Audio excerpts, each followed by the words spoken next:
अस्सलामुअलैकुम वरहमतुल्लाहि वबरकातुहू। दोस्तों, मैं शाद मोहम्मद आप सभी का खिदमत में हाजिर हूँ दीन मदीना चैनल की जानिब से।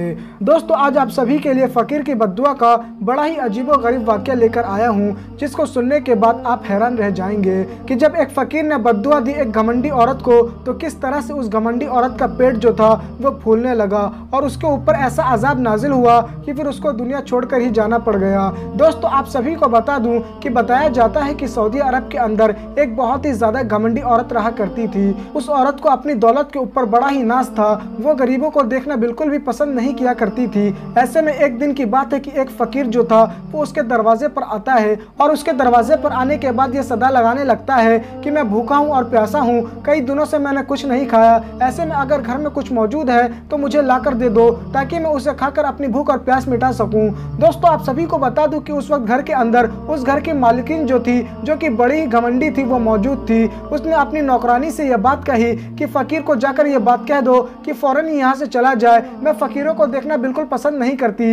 ऐसे में दोस्तों, आप सभी को बता दूं कि वो जो नौकरानी थी वो गेट के बाहर गई और फ़कीर को जाकर मना करने लगी और उससे ये बात कहने लगी कि फ़ौरन ही यहाँ से चले जाओ। मेरी मालकिन को ये बिल्कुल भी पसंद नहीं कि कोई फ़कीर आकर उनके दरवाजे पर मांगे। दोस्तों, नौकरानी की ये बात सुनकर वो जो फ़कीर था वो ये बात कहने लगा कि मैं कई दिनों से भूखा हूँ, अपने मालिकिन से ये कह दो अगर घर में कुछ बचा हुआ है तो वो मुझे लाकर दे दे, ताकि मैं उसे खाकर अपनी भूख और प्यास मिटा सकूं। दोस्तों, ऐसे वक्त में वो जो नौकरानी थी वो घर में गई और मालकिन को जाकर कहने लगी कि वो फ़कीर नहीं जा रहा और वो कह रहा है कि मालकिन को जाकर कह दो, हो सकता है कि मालकिन को मेरी हालत पर रहम आ जाए और वो मुझे कुछ खाने के लिए दे दे। दोस्तों, ऐसे में वो जो मालकिन होती है उसे फ़कीर की इन बातों पर और भी ज़्यादा गुस्सा आ जाता है और वो फ़ौरन ही किचन में जाती है और वहाँ पर जो भी कुछ बचा कुचा होता है वो उसे प्लेट में लेती है और दरवाजे के बाहर जाकर फ़कीर को देखते हुए उसी खाने को सड़क के ऊपर फेंक देती है। दोस्तों, वो जो फ़कीर था वो ये देखते ही दंग रह जाता है कि बताओ ये कैसी औरत है, अगर इसे खाना नहीं देना था तो आकर मुझे मना कर देती, लेकिन ये खाना लेकर आई और ऐसे वक्त में घमंड में चूर इसने खाने को मुझे ना देकर जमीन पर फेंक दिया।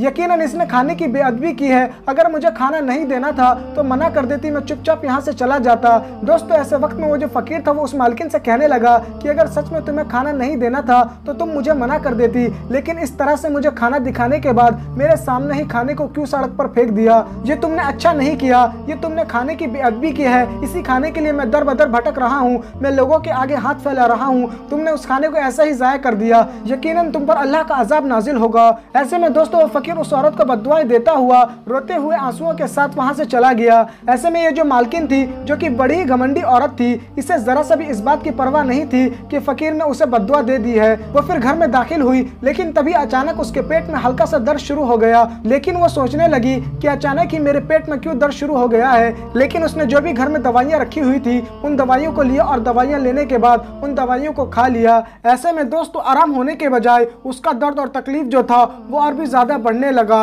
वो बड़ी परेशान होने लगी, अब बेचैनी का आलम आ गया, कहीं भी आराम नहीं आ रहा था। फौरन ही वो हॉस्पिटल के लिए रवाना हो गई। दोस्तों, हॉस्पिटल में जाकर उसने चेकअप वगैरह करवाया तो डॉक्टर ने बताया कि हमें मालूम नहीं पड़ रहा कि तुम्हें कौन सी बीमारी है और हम कौन सा इलाज करें, यानी तुम्हारा पेट जो है वो लगातार फूलता जा रहा है और इसका सबब हमें मालूम नहीं पड़ रहा, इसीलिए हम तुम्हें कोई भी दवा नहीं दे पाएंगे। यानी कहने का मतलब ये है कि हम तुम्हारा इलाज नहीं कर पाएंगे। ऐसे में दोस्तों, वो जो औरत थी वो बहुत ज़्यादा परेशानी के आलम में आ गई। ऐसे वक्त में दोस्तों, उस औरत ने डॉक्टर से बोला कि जितना भी पैसा लगेगा मैं तुम्हें देने को तैयार हूँ, लेकिन मेरा इलाज करो। लेकिन दोस्तों, डॉक्टर ने साफ इनकार कर दिया कि चाहे तुम सारी जिंदगी की कमाई हुई दौलत ही क्यों ना दे दो, लेकिन अब तुम्हारा हम कुछ भी नहीं कर सकते। यानी इस बीमारी के बारे में हमें कुछ भी मालूम नहीं पड़ रहा और कुछ ही दिनों के अंदर तुम्हारा अब इंतकाल हो जाएगा।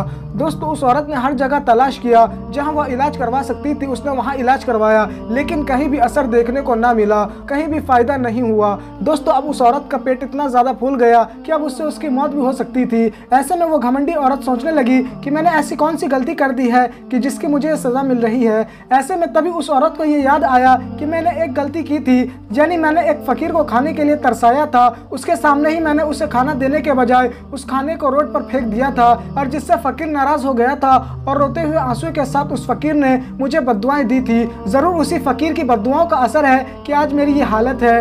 दोस्तों वो जो औरत थी अब वो उसी फकीर का इंतजार करने लगी कि अगर वो फकीर आया तो मैं उससे माफ़ी मांग लूंगी।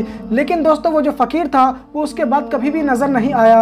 ऐसे में दोस्तों वो जो औरत थी वो और भी ज़्यादा बीमार पड़ने लगी और एक वक्त ऐसा आया कि ज़्यादा पेट फूलने की वजह से उसकी मौत हो गई। दोस्तों इसीलिए कभी भी दौलत का घमंड नहीं करना चाहिए।